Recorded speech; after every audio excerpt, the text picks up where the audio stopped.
So, what is it that makes a comic hero totally unforgettable? You might think it's just random luck or creative genius, but it's not. There's actually a method to it, a playbook that breaks down exactly how to build these legendary characters. And that's what we're going to get into today. We've all been there, right? You're staring at that blank page, trying to come up with a hero who really connects, someone who can carry a story and make people laugh. It can feel like a huge creative hurdle, but trust me, it's a problem we can solve. And here's the secret. Instead of trying to invent everything from scratch, you can use proven character archetypes. Seriously, think of these as tried and true plays in a playbook.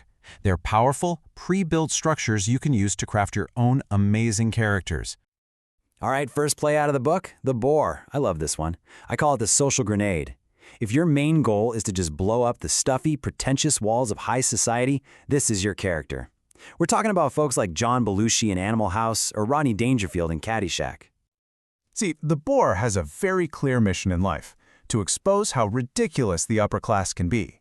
This character is basically a walking, talking wrecking ball aimed straight at anyone with a nose-in-the-air attitude. Now this is where the comedy really sparks to life. It's all about something called the comic gap.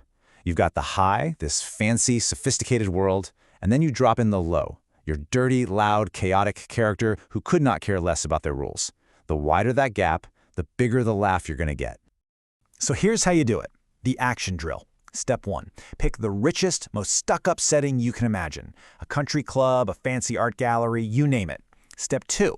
Drop your character in and have them do the exact opposite of what's expected. And step 3, this is crucial, they have to love the chaos they're causing. They get a kick out of it. So, what's going on inside their head? Well, psychologically, you could argue that this all comes from a deep-seated feeling of inferiority. But here's the thing. Most of the time, the bourgeois is the hero, and the rich folks are the villains, so the story doesn't really bother digging into these needs. And if you want the perfect example of the Boor in action, just look at this quote from the Blues Brothers. It's delivered in a fancy restaurant, and it is the ultimate social grenade. It's not just rude, it's a total rejection of everything that place stands for. Playbook executed perfectly. Okay, moving on to our next play, the Trickster. This is the ultimate system hacker. You know, this might be one of the most powerful character types out there, especially if you need a hero whose whole deal is outsmarting authority to get what they want. Think Axel Foley and Beverly Hills Cop. The Trickster's goal is incredibly clear, and it's 100% about them. They aren't out to change the world. Nope. They're just trying to bend the rules for their own gain. They look at systems and authority not as things to respect, but as puzzles to be solved. For the Trickster, the comic gap is all about the act. The high is the amazing performance they put on. They act important. They act like they know everything, like they belong. But the low? Well, that's the reality. They're just a regular person who is completely out for themselves. The comedy comes from the fact that we, the audience, are in on the secret. So here's the drill for writing a great trickster. First, they need to invent a totally believable fake persona. Step 2, they use that persona to find all the little loopholes and weaknesses in the system. And third, they use those loopholes to get what they want and then get out, fast, before there are any strings attached. But if you really want to understand what makes them tick, you'll usually find a deep, profound fear of commitment at their core. This whole self-serving lifestyle is a shield, and if you want them to grow as a character, their moral journey is usually about learning to stop using people and maybe form 1 or 2 real connections. This line is just pure trickster genius. In this moment, Axel Foley has absolutely zero real authority. But by saying this, by projecting authority and threatening consequences, he literally creates it out of thin air. He's hacking the social system with just a single, perfectly delivered sentence.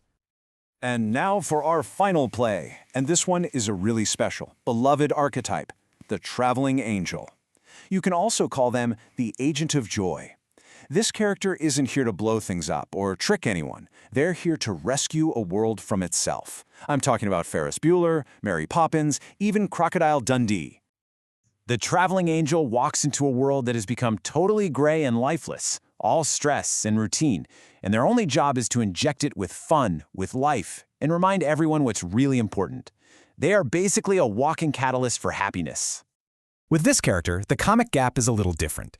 The high is the uptight, stressful environment itself. And the low is our character, the traveling angel, who is completely at ease, knows how to have a good time, and just gets it. They are the solution, walking right into the problem. The drill for this is so simple, but so powerful. First, find a setting that's just suffocating. A boring office, a family that's forgotten how to laugh. Then, your character arrives and starts to dismantle all that seriousness. Not by being a jerk, but by actively showing the other characters how to live again. Okay, so what's their deep, dark psychological flaw? What trauma from their past drives them to do all this? Well, take a look. The answer is nothing. Absolutely none. All right, well, they must have a moral need then, right? Some lesson they have to learn by the end of the story. Nope. Again, nothing. And this is the absolute key to understanding this character. The traveling angel is perfect. They don't need to change. Their entire purpose is to change everyone else.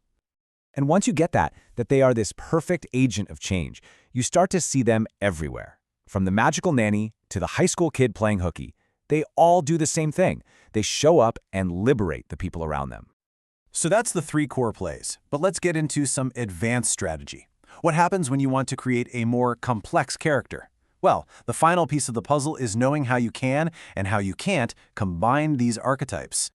Now this is where it gets really fun. You can absolutely mix and match some of these types. You could have a trickster who, in their own sneaky way, actually ends up teaching people to have more fun. A mix of trickster and traveling angel. But some combinations just won't work. A traveling angel is defined by being perfect and graceful, right? So they can't also be a klutz. The two ideas are structural opposites. They cancel each other out. And there you have it, a practical, actionable playbook for creating some seriously memorable comic heroes. The Boor, the Trickster, the Traveling Angel, these are powerful tools you can start using right away. So the only real question left is, what kind of hero are you going to create?